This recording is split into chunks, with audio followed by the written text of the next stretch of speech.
Imaginez, vous décidez de prendre un peu de bon temps pour vous. Et pour cela, vous vous dites, allez, une petite balade en forêt, ça peut pas faire de mal. Je vais pouvoir décompresser, respirer le bon air frais de la nature et tomber sur le corps nu de quelqu'un par terre attaché. Attends quoi? C'était pas prévu ça? Eh ben ouais, mais avant d'en arriver là, revenons à la base de toute cette histoire, puisqu'elle n'aurait même pas dû avoir lieu. Enfin, pas totalement, mais il a fallu un élément déclencheur pour que Freya se retrouve dans la mouise. Freya, elle a pas prévu d'y aller seule à la base. C'est censé être une rando tranquille entre potes. Mais Bonnie lui plante un lapin au dernier moment avec une excuse de migraine un peu trop pratique. Bon, tant pis. Elle chope son sac à dos, glisse sa bouteille d'eau, son vieux couteau suisse et part quand même. Elle préfère être seule dans la forêt que coincée dans son appart à tourner en rond sur YouTube, Insta et tout le tralala. Le chemin qu'elle connaît part du petit parking, traverse une zone plate, puis grimpe doucement vers la lisière. C'est calme, juste le bruit de ses pas dans les feuilles, des petits oiseaux au loin et cette odeur de mousse humide qu'elle adore. Ici, c'est sa bulle, elle peut déconnecter. Mais aujourd'hui, Bonnie n'est pas là. Alors, comme rien ne va, elle décide de prendre un autre chemin. Un peu au hasard, elle remarque un sentier qu'elle n'a jamais vu. Il est étroit, presque caché derrière un tronc tombé. Il y a un vieux panneau tordu avec l'inscription « Accès déconseillé en saison ». C'est sûrement un petit panneau pour dire qu'il faut faire gaffe avec la chasse et tout. Mais bon, rien de bien dissuasif pour elle. Elle hausse les épaules, c'est pas comme si elle allait grimper l'Everest. Elle s'enfonce dans le chemin, d'abord curieuse, puis intriguée. C'est plus dense ici, moins entretenu. C'est cool. Les branches lui frottent le visage, ses baskets glissent un peu sur les pierres humides, et elle continue. Elle aime ce petit genre d'endroit où on a l'impression que personne n'est passé depuis des semaines. En vrai, c'est stylé. Et puis, il y a un bruit, un genre de frottement, lointain, mais pas naturel. C'est pas le vent. Elle s'arrête, tend l'oreille, silence.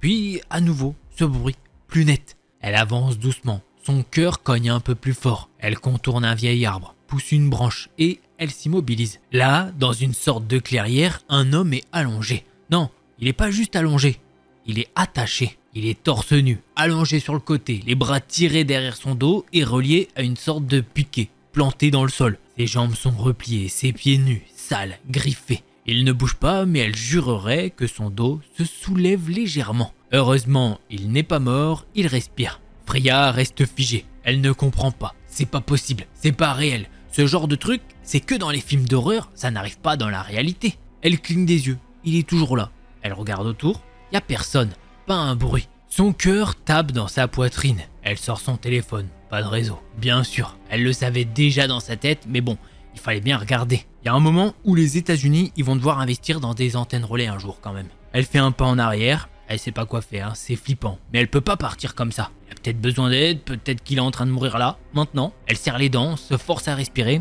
Elle doit bouger. Elle doit faire quelque chose. Freya s'approche lentement. Son cœur bat à fond. Ses jambes sont flageolantes. Mais elle avance quand même. Elle sent l'adrénaline monter en elle. Cette sensation bizarre entre la panique et l'instant où t'as plus vraiment le choix. L'homme est bien vivant. Maintenant qu'elle est plus près, elle voit ses épaules trembler. Il a des marques sur la peau, des entailles fines, anciennes ou récentes, elle sait pas trop. Ses cheveux sont collés à son crâne, comme s'il avait transpiré ou pleuré, ou peut-être même les deux. Elle se baisse à quelques mètres, essaye de pas trop faire de bruit.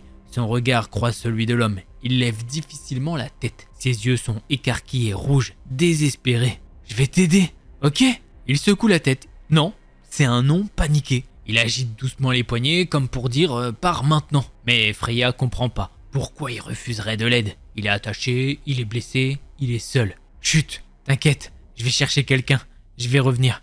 Ne bouge surtout pas, d'accord? Elle parle vite, à voix basse, elle jette des regards autour d'elle, comme si quelque chose pouvait surgir d'un instant à l'autre. Elle ne sait pas pourquoi elle agit comme ça. Elle est dans la forêt, avec juste ce gars-là, mais elle se sent observée. Pourtant, y a rien. Juste des arbres, du silence, et ce mec, ligoté, paumé, flippé. J'ai pas de réseau ici, mais je connais un chemin de retour. Il y a une station forestière pas trop loin. Ils pourront faire quelque chose. T'as compris? Je reviens, promis. Mais reste là, bouge pas, sinon je sais pas, ils pourraient revenir. Elle a aucune idée de qui sont ils, mais ça lui semble logique. Quelqu'un l'a mis là, quelqu'un peut revenir. Et si ce type se détache, il pourrait se perdre ou aggraver ses blessures. Elle le regarde encore 2 secondes. Il hoche très légèrement la tête. Un petit signe d'espoir. Peut-être, ou juste un réflexe, elle sait pas. Freya se relève d'un coup, elle repart en arrière plus vite qu'elle n'est venue. Elle évite de courir pour pas tomber, mais ses pas sont pressés. Elle retrace le chemin, repasse devant les branches qu'elle a écartées, saute le tronc couché. Son cœur bat toujours aussi fort. Elle pense à lui, à ses yeux, à ses poignets attachés, à sa peau abîmée. Elle pense à tout ce qui cloche. Qui ferait ça? Pourquoi ici? Pourquoi lui? Est-ce qu'il a été kidnappé? Est-ce qu'il s'est échappé d'un truc? Ou est-ce qu'il est piégé là depuis des jours sans que personne ne l'ait vu? Sérieusement, c'est quoi ce délire? Elle arrive enfin sur le sentier plus large, le sol est plus stable. Elle reprend un peu son souffle, regarde autour d'elle, cherche un point de repère. Elle pense au vieux garde forestier qu'elle a croisé un jour, pas loin d'ici. Il a peut-être un abri, une radio, un truc, quelque chose quoi. Elle repart à grande enjambée, l'air semble plus lourd d'un coup. Freya court sur le chemin forestier, les pieds lourds, la respiration en feu. Elle jette des coups d'œil réguliers derrière elle, comme si quelque chose, quelqu'un pouvait la suivre. Mais la forêt reste silencieuse, pesante. Elle finit par ralentir. Elle reconnaît un vieux panneau en bois, moisi par les années, à moitié bouffé par la mousse. Poste forestier à 500 mètres avec une petite flèche pour indiquer le chemin. Et bah bingo, c'est ce qu'elle voulait. Elle fonce dans cette direction, le cœur qui cogne toujours aussi fort. Pas seulement à cause de l'effort. Elle pense à l'homme, à son regard, à son refus paniqué, à la corde nouée sur ses poignets. Elle déboule enfin devant une sorte de cabane en bois, avec une barrière à moitié descendue et une vieille Jeep garée à côté. Mais c'est pas la Jeep qui la rassure, c'est le vieux garde qu'elle voit, assis dehors sur une chaise pliante, en train de bouffer un sandwich. Il lève les yeux, surpris. Elle freine juste devant lui, les jambes tremblantes. « Y a un homme dans la forêt! Il est attaché! Il a besoin d'aide! Il est en sale état! » Le garde fronce les sourcils, pose son sandwich, se redresse lentement. « Calmez-vous! Vous pouvez répéter ça ?» Freya secoue la tête, essoufflée. « Y a un mec ligoté dans une clairière et je suis tombé sur lui en me baladant. Il peut à peine bouger. Faut y aller tout de suite. » Le garde se redresse enfin. Il attrape une radio qu'il allume sans trop de précipitation. « Y a du réseau là-bas ?»« Non, zéro. »« Ouais, bon allez, montrez-moi ça. La Jeep est en panne, on y va à pied. » Freya, elle en revient pas. Comment ça, pas de voiture? Pas d'urgence? Elle serre les poings, mais elle a pas le temps de discuter. Elle fait signe de la suivre. Il s'enfonce dans les bois. Le garde avance à un rythme tranquille, presque agaçant. Il fait des commentaires sur les traces d'animaux, sur l'humidité du sol, sur les champignons. Freya, elle serre les dents. Elle veut crier, le secouer, le faire courir. Bon, c'est encore loin? 5 minutes, peut-être moins, je sais pas. Mais 5 minutes deviennent 10, puis 15. Freya commence à douter. Elle a pris à droite ou à gauche, au tronc couché, elle reconnaît plus vraiment les buissons. Il y a tout qui se ressemble en vrai, la panique monte doucement. Et si elle s'était perdue? Et si elle l'avait inventé ce mec? Non, c'est impossible ça. Finalement, elle reconnaît la petite clairière. Elle pousse les dernières branches et s'avance, le cœur au bord des lèvres. Pourtant, c'est vide en fait. Il n'y a plus rien. Pas de corps, pas de corde, pas de traces. Juste les arbres, immobiles, comme si de rien n'était. Elle tourne sur elle-même. Mais il était là, je vous jure. Il était juste là. Le garde s'approche, inspecte les lieux. Il hausse un sourcil, pas vraiment convaincu. Il tape du pied sur le sol, regarde les buissons. Rien, pas de traces nettes, pas d'empreinte évidente. Freya sent la colère monter et la panique monter d'un coup. Non, je vous jure, je l'ai vu, je suis pas folle, ok? Il était là, attaché, et il m'a regardé dans les yeux. Le garde la regarde avec un mélange de pitié et d'inquiétude, puis il souffle fatigué. Écoutez, vous avez peut-être eu un coup de chaud. Vous savez, les balades en solo, le stress, la forêt, ça peut jouer des tours. Freya, elle reste figée. Elle sent sa gorge se nouer. Il ne la croit pas. Il pense qu'elle délire. Et pourtant, elle sait ce qu'elle a vu. Freya reste plantée au milieu de la clairière vide. Le silence autour d'elle est assourdissant. Son souffle est court. Son cœur cogne comme s'il voulait lui sortir de la poitrine. Elle tourne en rond, cherche, fouille du regard chaque centimètre de sol, les branches, les buissons. Elle va jusqu'à l'endroit exact où il était. Elle reconnaît l'empreinte à peine marquée dans la terre, comme si quelque chose de lourd s'était trouvé là. Mais c'est pas suffisant. Y a pas de corde, pas de traces de lutte, rien de flagrant. C'est pas possible, sérieux. Le garde la regarde, les bras croisés. Il s'avance un peu, observe les environs d'un œil tranquille, presque détaché. Et vous dites qu'il était attaché ici. Exactement ici. Freya hoche la tête, les yeux encore scotchés au sol. Ouais, ligoté à un piquet ou une tige, enfin je sais pas. Il bougeait à peine. Il m'a regardé droit dans les yeux, je l'ai pas inventé tout ça. Le garde s'accroupit, gratte un peu la terre avec un bâton. Regardez, j'ai même pris une photo. Elle sort son téléphone et le problème c'est que la photo est tellement floue qu'on n'y voit rien. à part des branches et du bois, enfin bref, c'est inexploitable. Bon, le garde s'accroupit, gratte un peu la terre avec un bâton. Il observe, cherche, rien de concluant. Il se redresse et soupire. Vous êtes sûr de ce que vous avez vu, madame? Elle le fusille du regard. Vous pensez vraiment que j'aurais couru jusqu'à vous, paniqué, si j'avais vu un putain de cerf? Il lève les mains, façon de dire, bah moi je dis rien, je pose juste des questions. Parfois, entre les ombres, la fatigue, l'isolement, ça peut faire des trucs bizarres. Elle détourne le regard, mâchoire serrée. Elle se sent bouillir, il ne la croit pas. Ou pire, il la prend pour une petite randonneuse stressée qui s'invente une aventure pour briller sur les réseaux. Elle s'éloigne un peu, tourne autour des arbres. Son regard scanne les troncs, les feuilles, le sol. Et là, sur une écorce, à hauteur de genou, elle voit une tache rouge sombre. Petite, fine, mais elle est là. « Eh, venez voir ça !» C'est ce qu'elle dit en pointant du doigt. Le garde s'approche, plisse les yeux, il pose un doigt dessus et l'observe. C'est du sang? C'est ce que demande Freya. Et le mec hausse les épaules. Ouais, possible, peut-être. Mais ça pourrait aussi venir d'un animal. Un blaireau blessé, un renard ou un sanglier qui s'est frotté ici. Ça arrive souvent. Freya recule. Elle est frustrée. Mais c'est quand même une putain de coïncidence, non? Il répond pas tout de suite. Il regarde encore autour, d'un air pensif. Ouais, bah quoi? Vous voulez qu'on signale quelque chose? À ce moment-là, elle sait pas vraiment quoi répondre. Est-ce qu'ils vont la prendre au sérieux? Est-ce que ça sert à quelque chose s'il n'y a pas de corps, s'il n'y a pas de preuves? Est-ce qu'il va écrire dans son rapport qu'une fille paumée a cru voir un mec fantôme dans la forêt? Elle baisse les yeux. Elle sent l'humiliation monter comme une boule dans la gorge. Ouais, c'est bon. Allez, laissez tomber. Le garde ne dit rien, il lui lance un regard un peu plus doux, mais pas vraiment rassurant non plus. Et il fait demi-tour. Freya le suit en silence, le ventre noué. Chaque pas en arrière lui donne l'impression de trahir ce qu'elle a vu. Elle sait qu'elle aurait dû insister, mais elle est fatiguée, lessivée et écœurée. Et dans sa tête, en boucle, elle se répète. Je l'ai vu, je suis pas folle, je l'ai vraiment vu. Freya rentre chez elle en silence. La forêt s'efface peu à peu dans le rétro de sa vieille Toyota. Mais l'image du mec attaché lui reste collée à la rétine. Elle garde la radio éteinte, même pas de musique, même pas de podcast. Juste le bruit du moteur et ses pensées qui tournent en boucle. Une fois dans son appart, elle balance son sac dans un coin, se laisse tomber sur le canapé sans même retirer ses chaussures. Elle regarde le plafond, elle se sent vide et en colère en même temps. Le combo parfait pour vriller. Elle repasse toute la scène dans sa tête. L'homme, les cordes, sa peau marquée, son regard, le flou total et surtout cette foutue clairière vide. Le moment où elle revient avec le garde et qu'il n'y a plus rien.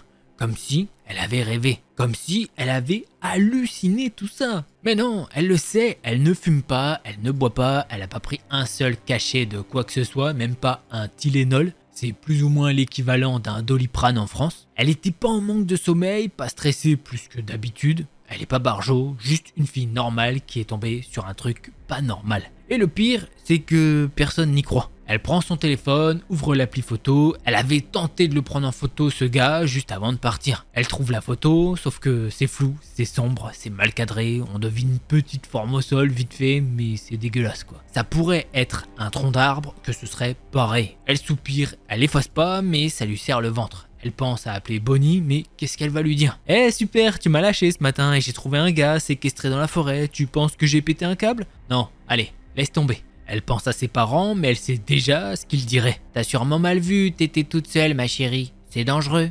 Tu devrais peut-être consulter au cas où. Franchement, elle a pas besoin de ça. Elle a besoin de soutien, pas de mise en doute. Alors, elle fait ce que tout le monde fait quand il est paumé. Elle tape sur Google. Hallucination, forêt, rando seule. Sensation de réalité trompeuse. Peut-on inventer un souvenir traumatique? Elle cherche, mais y a rien qui colle. Elle lit des forums, des blogs, des témoignages. Tout semble trop lointain, trop flou, trop scientifique. Rien qui parle d'un mec ligoté, vivant, qui disparaît en 20 minutes chrono. Elle ferme tout, prend une douche froide, se glisse sous la couette. Elle pense pouvoir dormir, mais elle reste là, les yeux ouverts dans le noir, à fixer le plafond. Et ce qu'elle se dit encore et encore, c'est « Je sais ce que j'ai vu, même si eux n'y croient pas. » Moi je le sais. Le lendemain, Freya se lève avec l'impression de sortir d'un rêve bizarre. Elle a mal dormi, elle a tourné toute la nuit, mais son cerveau est toujours en mode rewind. L'homme, la clairière, la disparition. Elle reste longtemps devant son bol de céréales, sans manger. Puis, comme une impulsion, elle fonce à toute vitesse et elle ouvre son ordi et tape « hypnose, souvenir ». Elle tombe sur un cabinet à 30 minutes de chez elle. Les avis sont bons, hypnose douce, souvenir clair, pas de truc chelou. Elle prend rendez-vous pour l'après-midi. Elle sait même pas vraiment pourquoi elle fait ça. Peut-être pour se rassurer ou pour avoir une preuve que tout ça n'est pas juste un délire. Elle veut savoir si son cerveau a déconné, si elle a fantasmé un truc, mais au fond, elle sait déjà que non. Le cabinet est petit, un peu trop cosy avec les coussins zen et l'odeur de lavande. Le praticien, c'est un mec dans la cinquantaine, calme, posé, qui parle doucement. Vous voulez revivre un moment précis? Ouais, hier, une scène. Je veux juste vérifier que j'ai pas tout imaginé. Il hoche la tête et lui explique que c'est pas magique, que ça va pas forcément répondre à tout, mais que ça peut aider à clarifier les souvenirs. Elle accepte, elle ferme les yeux et il commence à parler lentement. Et tout revient. La lumière à travers les arbres, le silence bizarre, les pas dans les feuilles, et puis la clairière. L'homme, ses poignets attachés, ses yeux qui la regardent, chaque détail. Même la texture du sol, les feuilles collées à ses jambes, l'odeur de terre, c'est net, brutal et même trop réel. Quand elle ouvre les yeux, elle est en larmes. Elle s'y attendait pas. Le praticien pose juste une main sur son épaule, sans parler. C'était là, tout, je l'ai vu. C'était pas un rêve. Il hoche la tête, pas de jugement, pas de « oui, tu devrais aller voir un psy ». Juste un silence, respectueux. Elle paye, sort, le cœur lourd, mais la tête claire. Elle a revu la scène et rien ne cloche. Elle a pas rêvé, elle est pas folle. Et si personne ne la croit, tant pis. Elle sait. Le lendemain matin, Freya se pointe au commissariat de sa ville, la boule au ventre et les mains moites. Elle a hésité toute la nuit, mais elle peut pas juste laisser tomber. Pas après ce qu'elle a vu, pas après l'hypnose. Elle doit le signaler. Au moins, c'est son devoir, non? À l'accueil, un agent en uniforme l'écoute d'une oreille pendant qu'il tape sur son clavier. Elle raconte tout, le gars ligoté, la clairière, la disparition, la trace de sang, le garde forestier, même l'hypnose. Elle le mentionne. Quand elle termine, il relève enfin les yeux. Et vous avez une photo? Oui, mais elle est floue. On voit pas grand chose. Il prend le téléphone, regarde à peine, il hausse les épaules. Ouais, vous avez pas touché la scène? Non, je suis juste parti chercher de l'aide. Il acquiesce, note 2 trucs sur un formulaire. Ouais, bah y a aucun signalement de disparition récemment dans ce secteur. Rien qui corresponde. Vous avez pas vu de plaque, pas d'objet, rien de concret? Elle secoue la tête. Non, juste lui, il était attaché, il respirait à peine. C'est pas rien quand même. Le policier soupire, puis il lui sort la phrase qu'elle redoutait. Vous savez, parfois l'esprit peut fabriquer des choses, surtout dans des situations stressantes. Freya, elle sent la colère monter. Je suis pas venu ici pour qu'on me parle de mon imagination. J'ai vu un homme en détresse, c'est vous les autorités. Alors faites quelque chose. Mais lui, il referme déjà son dossier. On va faire remonter l'information au service concerné.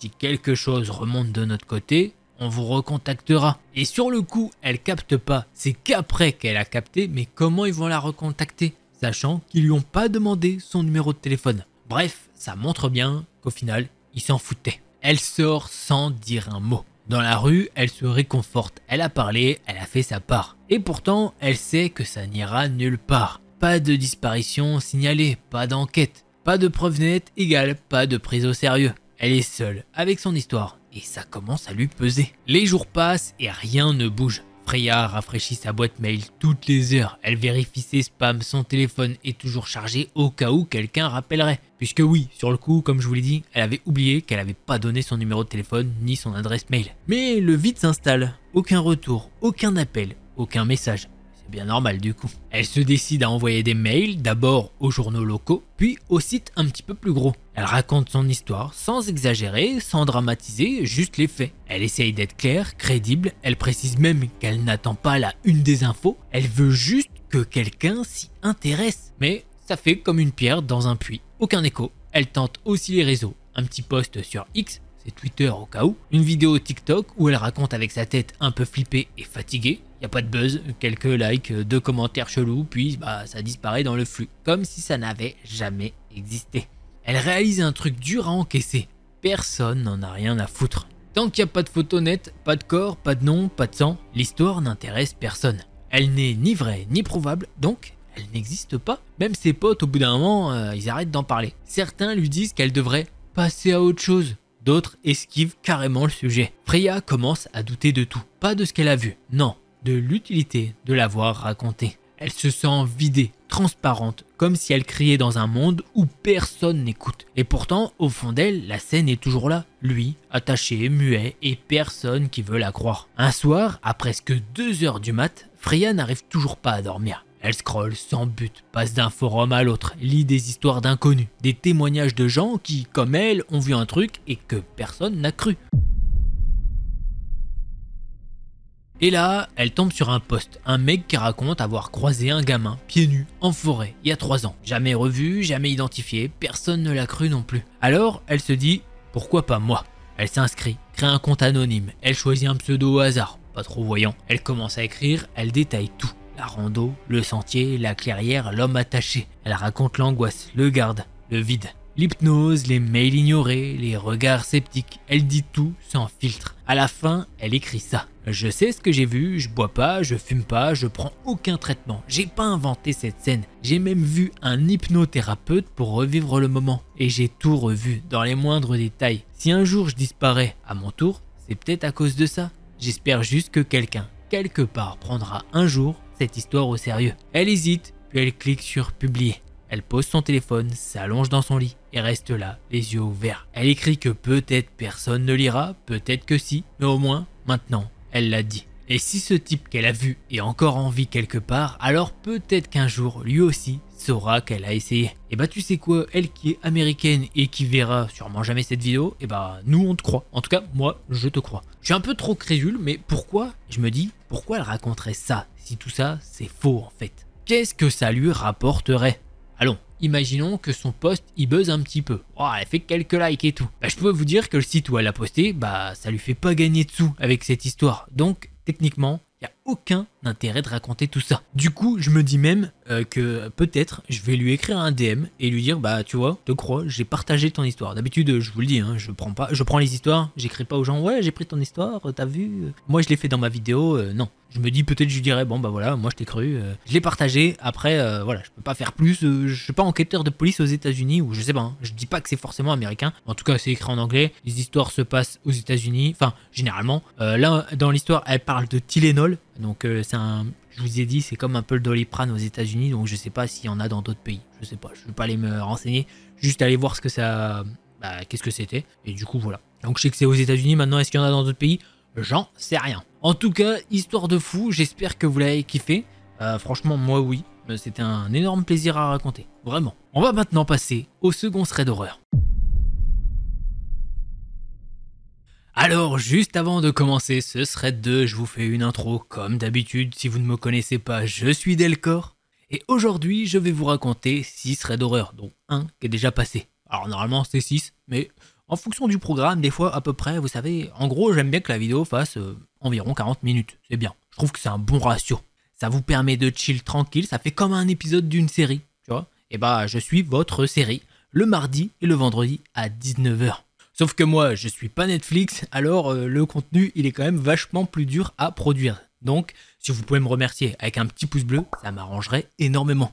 Je vais pas vous mentir qu'un petit 1000 pouces bleus en 24 heures, ça ferait très plaisir. Merci à vous de le faire. Et n'hésitez pas à vous manifester dans les commentaires, j'essaye de répondre au plus grand nombre. Je fais ce que je peux. En ce moment, vous êtes beaucoup, donc un grand merci à vous. J'ai pas envie de vous prendre beaucoup plus de temps, si ce n'est que si tu n'es pas abonné, pourquoi tu le fais pas? Je comprends pas. Voilà, ça prend 2 secondes de le faire, tu t'abonnes et ça me fera très plaisir. Et puis toi, tu auras des nouvelles vidéos, thread d'horreur tout le temps, toutes les semaines, il y a 2 nouvelles vidéos. Que demande le peuple?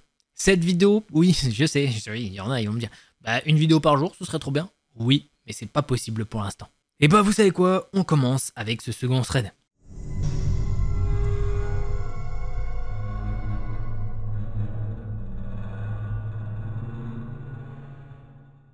Alors, il faut que je vous raconte un truc flippant qui est arrivé à Erika. Elle a 18 ans et elle vit toute seule en Scandinavie. Quand elle a emménagé dans son appart, elle n'a pas fait gaffe à grand chose au début. Faut dire qu'elle était jamais chez elle. Elle passait la plupart de ses nuits chez des potes ou ses cousins. Mais quand elle a commencé à rester plus souvent à l'appart, elle a capté qu'il y avait un truc qui clochait. Au début, c'était des petits détails, tu vois, sa porte était entrebâillée quand elle rentrait. Elle entendait des bruits bizarres près de son appart la nuit. Son entourage lui disait que c'était rien, juste la poignée de porte ou son imagination. Alors, Erika essayait d'ignorer. Et puis un soir, ça a sonné à sa porte. Dans son immeuble, faut taper 2 chiffres précis pour appeler un appart.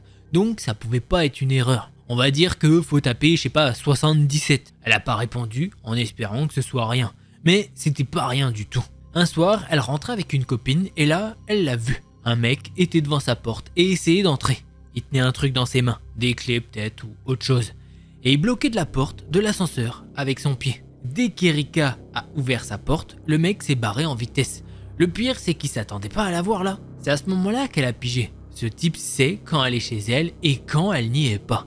Et plus elle y pensait, plus ça devenait super inquiétant. Jusqu'à où il va aller? Est-ce qu'il connaît son emploi du temps, son nom? Est-ce qu'il sait qu'elle vit seule? Erika a appelé la police, mais ils ne l'ont pas prise au sérieux. Ils n'ont même pas fait de rapport officiel. La police qui fait son boulot, eh ben dis donc, ce serait quelque chose. Et puis il y a quelques jours, elle l'a revu. Il était là, près de sa porte, il regardait. Elle ne sait pas qui c'est. Elle ne sait pas comment il a pu entrer chez elle avant. Mais elle sait que quelqu'un essaye de s'introduire chez elle. Le pire dans tout ça, c'est qu'elle ne pouvait même pas déménager sans devoir payer une pénalité. Dans ton pays, si tu restes pas un an entier dans un appart, faut payer un mois de loyer en plus pour partir. Et en tant qu'étudiante, elle avait pas les moyens. Elle se sentait piégée. Finalement, Erika a décidé qu'elle ne pouvait plus rester là. Elle a pris ses affaires et est allée vivre chez son cousin. Mais même maintenant, elle n'arrive pas à arrêter d'y penser. Qu'est-ce qu'il sait d'autre? Qu'est-ce que ce gars comptait faire et est-ce qu'il continue de la surveiller même maintenant? Alors, à ce type qui continue de venir à sa porte, Erika espère vraiment ne jamais le recroiser. Puisque oui, c'était sur Reddit celui-ci.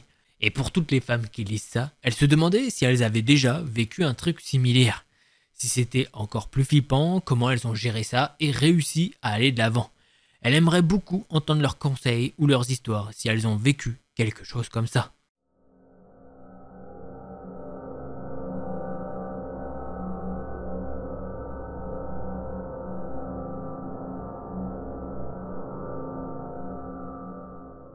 Alors là, l'histoire que je vais vous raconter, déjà, ça s'est passé à une femme qui s'appelle Véronica, et c'était il y a 1 an. Elle attendait le bus devant un grand magasin super connu au Mexique. Ce jour-là, elle était allée acheter un gâteau d'anniversaire pour sa meilleure pote et d'autres trucs également. Du coup, elle avait plein de choses à porter. Normalement, elle rentre à pied, c'est pas loin, mais là, avec tout ce qu'elle avait, elle a décidé d'attendre le bus. Il était environ 16 h et comme elle était dans un quartier hyper central, il y avait plein de monde qui se baladait et attendait le bus.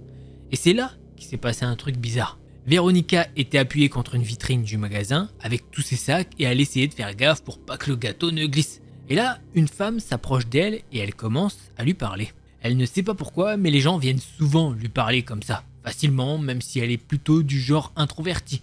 Donc sur le coup, ça lui a pas paru étrange. Par contre, l'une des premières choses que la femme lui a dites, c'était un avertissement, un truc du genre. Fais super attention à tes affaires, il y a des gens très méchants. Quelqu'un peut te voler. Véronica a pris ça pour des paroles gentilles et elle y a pas fait attention. Mais ensuite, la femme a commencé à lui demander où elle habitait, quel bus elle prenait, comment s'appelaient ses parents, ce qu'ils faisaient dans la vie, où elle allait. Les questions étaient vraiment bizarres, ça lui donnait un mauvais pressentiment. Alors, elle lui a menti sur tout, comme sa mère lui avait toujours dit de faire avec les inconnus. Et puis, la femme a commencé à raconter n'importe quoi sur sa vie perso, sans aucune logique dans ce qu'elle disait. Véronica ne comprenait rien à ce qu'elle racontait, comme si elle inventait des histoires au hasard et les reliait n'importe comment. Elle a vraiment senti qu'il y avait un truc qui clochait chez cette femme quand elle la regardait de plus près. Son visage était bizarre, elle regardait presque le ciel, ses yeux s'ouvraient en grand quand elle disait des trucs sans queue ni tête. Et elle avait l'air complètement décoiffée, ce qu'elle n'avait pas remarqué avant. Franchement, Véronica a cru qu'elle souffrait de schizophrénie ou un truc dans le genre. Et puis, la femme a commencé à se rapprocher d'elle, à envahir son espace perso. Et elle répétait sans arrêt le même avertissement qu'au début. Véronica a commencé à avoir peur et s'est éloignée d'elle. Même une autre femme qui a vu la scène a semblé super surprise. À un moment donné, la femme l'a coincée et s'est approchée tellement près de son visage que Véronica a eu l'impression de se faire harceler. Et bien évidemment, quand Véronica a dit quel bus elle allait prendre, la femme a tout de suite dit qu'elle allait prendre le même bus. Alors qu'avant, elle avait dit qu'elle allait ailleurs. Elle a inventé sur le coup qu'elle allait rendre visite à son frère et que c'est pour ça qu'elle prendrait ce bus avec elle. Là, Véronica lui a dit qu'elle pensait qu'il valait mieux qu'elle marche parce que le bus mettait trop de temps. Mais la femme ne l'a pas laissé partir. Et quand Véronica a insisté pour y aller, la femme lui a dit qu'elle l'accompagnerait parce qu'elle allait au même endroit. Mais comment ça, elle allait au même endroit? Véronica n'a pas compris, finalement déjà bien stressée et flippée, elle lui a dit qu'elle allait marcher, elle lui a dit au revoir en faisant genre d'être sympa. Et là, elle a juste marché pour s'en aller et la femme a commencé à la suivre derrière pendant un pâté de maison. Quand Véronica a tourné pour changer de rue, elle a dû courir sans même faire attention au gâteau jusqu'à ce qu'elle la perde de vue. Elle a dû zapper quelques détails pour faire court, mais elle a eu l'impression que si la femme n'avait pas l'intention de l'agresser sur le moment, peut-être qu'elle attendait qu'elle soit seule quelque part pour pouvoir faire un truc encore pire. Des fois, ce sont des techniques d'enlèvement au Mexique, où il y a plusieurs personnes impliquées là-dedans. Heureusement, c'était l'après-midi et il y avait plein de monde qui se baladait. Mais Véronica ne sait pas ce qui se serait passé si elle était montée dans le bus. Est-ce que la femme l'aurait suivi? Jusqu'où? Pour faire quoi? Et ben voilà, c'est comme ça que se termine ce petit thread. Alors my bad, j'ai dit la femme alors que c'était pas une femme du tout. Je pense que c'est plus une ado, peut-être même petite fille, je sais pas trop. On sait pas trop l'âge, on n'a pas l'âge, donc c'est pour ça au début je dis femme parce que je me souvenais plus de l'histoire. Mais non, ça a l'air plus d'être une ado, je dirais. Voilà. Bon, on passe au prochain thread.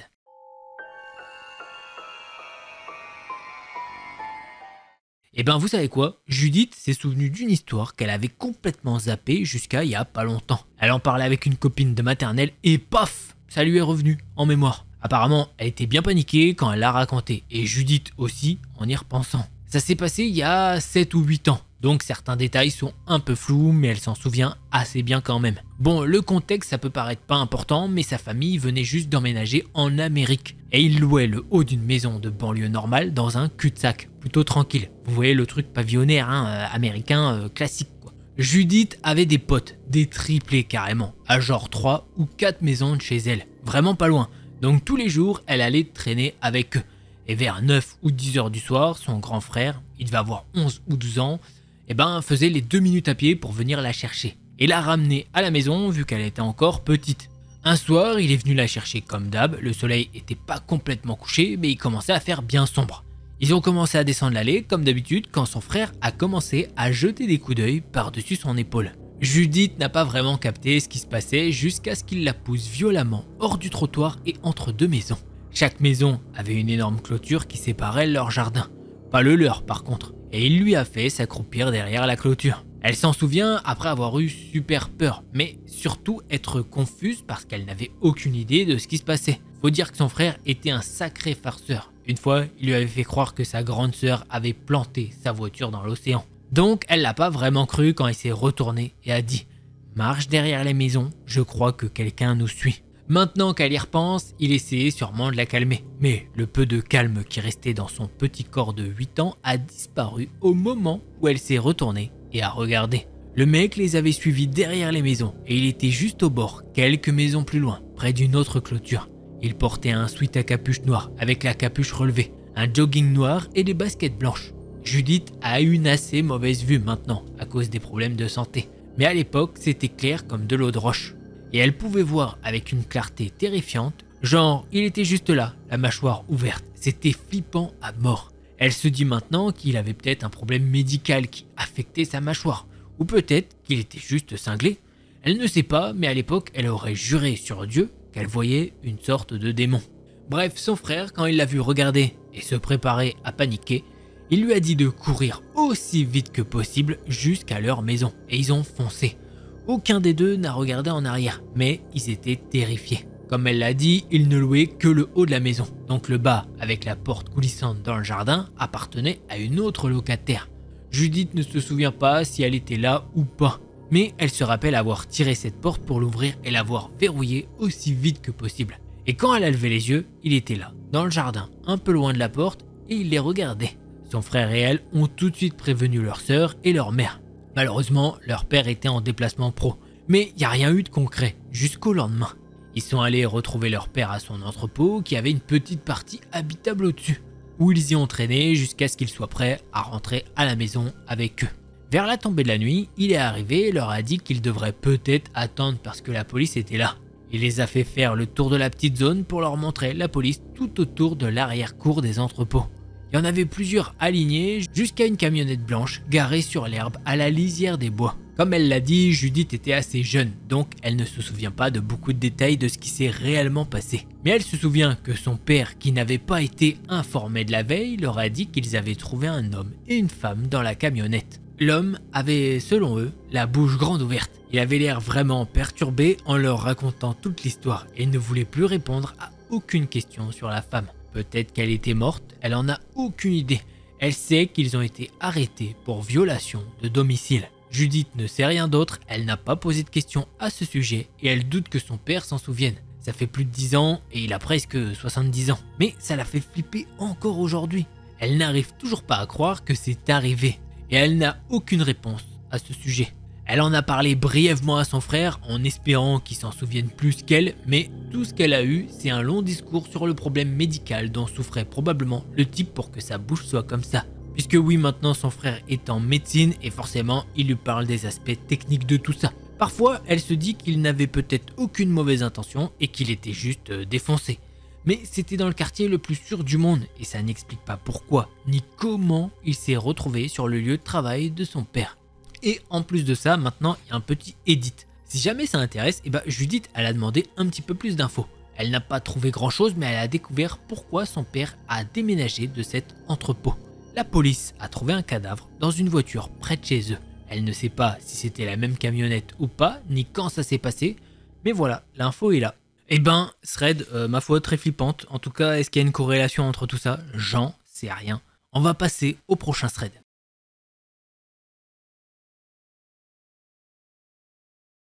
Alors, avant de commencer, il faut poser un peu de contexte. Trinity, c'est une fille de 13 ans et ce qui lui est arrivé s'est déroulé à l'automne de l'année dernière. Sa sœur cadette Annie avait 7 ans à l'époque et son petit frère Brian en avait 5. Leurs grands-parents vivent près de la frontière de l'Oregon, du côté de l'état le plus proche de l'Idaho. Ouais, petit point géo avec Delcor. Merci. La maison des grands-parents a 2 chambres d'amis, une pour les enfants, une pour les parents. La chambre des grands-parents est proche de celle des enfants et leur placard partage un mur avec cette dernière. Bon, maintenant que tout est clair, voici ce qui s'est passé. L'automne dernier, les parents de Trinity ont laissé leurs enfants dormir de nuit chez les grands-parents. Les premiers jours, toute la famille vont voir la première moitié d'un rodéo local et tout se passe bien et en rentrant, la nuit est tout à fait normale. Le soir suivant, seuls les parents retournent voir la seconde partie du rodéo. La chambre des enfants contient un lit queen size, Annie dort par terre, Brian dort du côté le plus proche de la porte et Trinity dort à l'opposé, près du mur. Enfin, quand on dit qu'elle dort par terre, Annie dort sur un lit de camp, à quelques mètres du pied du lit. Il est environ 1h23 du matin. Trinity est sur son téléphone, regardant des vidéos inutiles dont elle ne se souviendra même pas 1 heure plus tard. Bon, tout le monde dort à part elle. Les parents sont toujours absents. Le problème avec la porte de leur chambre, c'est qu'elle est trop grande pour son cadre. Grand-père ne veut pas dépenser d'argent pour la remplacer, donc ils font avec. Elle se ferme, mais elle est très difficile à rouvrir et fait un bruit assourdissant. Trinity est absorbée par son écran quand elle entend des pas s'approcher. Elle pense que c'est sa grand-mère. Instinctivement, elle éteint son téléphone et fait semblant de dormir, les yeux juste assez ouverts pour observer sans être repérée. Puis la porte commence à faire son bruit habituel de grattement, comme si quelqu'un essayait de l'ouvrir. Elle se tait 1 minute. Trinity suppose que sa grand-mère est entrée, mais soudain, un sifflement résonne. Quelqu'un passe sa main d'avant en arrière sur la tête de lit en métal. Trinity réalise qu'une silhouette bouge, faisant les 100 pas du pied gauche du lit au pied droit. Une ombre. Elle panique pour sa sœur et son frère. La silhouette continue son va-et-vient, puis s'arrête net. La silhouette se penche sur son petit frère qui dort paisiblement. Elle inspire longuement, puis se redresse et quitte calmement la pièce. Trinity entend la porte grincer à nouveau en se refermant. Et le sifflement cessait. Elle est secouée mais pas trop incrédule pour réagir immédiatement. Finalement, elle s'endort. Le lendemain matin, elle descend voir ses parents en train de petit déjeuner, luttant contre leur gueule de bois. La famille emballe ses affaires, charge la voiture et rentre chez eux après avoir dit au revoir aux grands-parents. De retour à la maison, pendant le repas du soir, Trinity raconte tout à ses parents. Sans surprise, ils ne la croient pas. Son père moqueur lui lance même: est-ce que t'es sûr qu'on devrait pas te faire passer un test de dépistage des petites substances? Malgré tout, Trinity sait qu'elle a vu quelque chose. Elle ne sait pas quoi exactement. Un esprit, une ombre, quelqu'un. Rien dans la présence de la chose n'était ouvertement menaçante. Mais cette chose était là. Voilà. On ne sait pas ce que c'est. Si c'était humanoïde ou est-ce que c'était vraiment quelqu'un, pas quelqu'un. On sait pas. On n'en sait rien. En tout cas, très flippant. Prochain thread.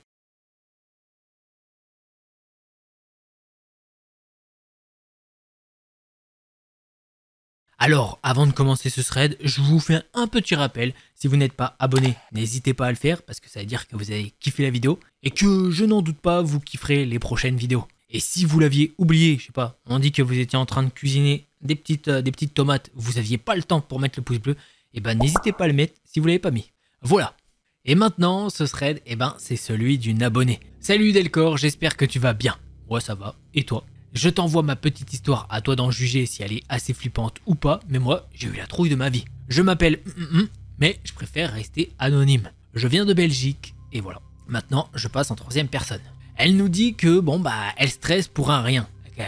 Maintenant, sa plus grosse flip, c'est le noir. Elle a 22 ans et elle pionce avec une veilleuse. Bref, passons à son histoire de ouf. Un samedi de janvier 2025, la voilà qui se lève super tôt pour aller bosser. Faut savoir que pour aller au taf, elle dépend des transports. Son bus passe à 7h01 pile. C'est bien parce qu'en France, c'est pas pile, hein. C'est aléatoire quoi. En tout cas, vers chez moi quoi. Du coup, elle se prépare et quitte sa chambre vers 6h45. Autant dire qu'il fait encore nuit noire, elle part avec la boule au ventre parce que marcher dans la rue dans le noir complet, ça la panique à mort. Mais bon, pas le choix, faut y aller. Arrivée à l'arrêt de bus vers 6h50, elle est un peu plus rassurée, même s'il n'y a personne d'autre qu'elle pour l'instant. 5 minutes après, elle aperçoit une dame au loin, sur son trottoir. Elle se dit que c'est juste une personne matinale qui va bosser ou autre, tranquille. Du coup, elle se rapproche du bord du trottoir pour que la dame puisse passer derrière elle sans la gêner. Jusque-là, tout va bien. La tête plongée dans son téléphone, elle ne fait pas plus attention que ça. Elle entend juste quelqu'un s'approcher et passer derrière elle. C'est la dame, normal. Allez, 2 minutes après, toujours sur Insta en mode vapote, elle se fait une drôle de réflexion. Elle se dit que c'est bizarre, elle a entendu la dame arriver, mais pas le bruit de ses pas quand elle est complètement passée derrière elle pour continuer son chemin. Et là, coup de stress, elle se retourne et la dame est juste derrière elle, à même pas 20 cm. Ce qui est super bizarre parce qu'elles sont à un arrêt de bus, il y a de la place, le trottoir n'est pas petit, donc elle ne comprend pas vraiment. À ce moment-là, la seule chose qu'elle dit à la dame, c'est un peu paniqué. « Oh, vous m'avez fait peur. Pardon, je vous avais pas vu. Vous avez toute la fumée de ma vapote sur vous. » En reculant de 2 pas, la dame ne répond rien, mais la regarde comme une folle.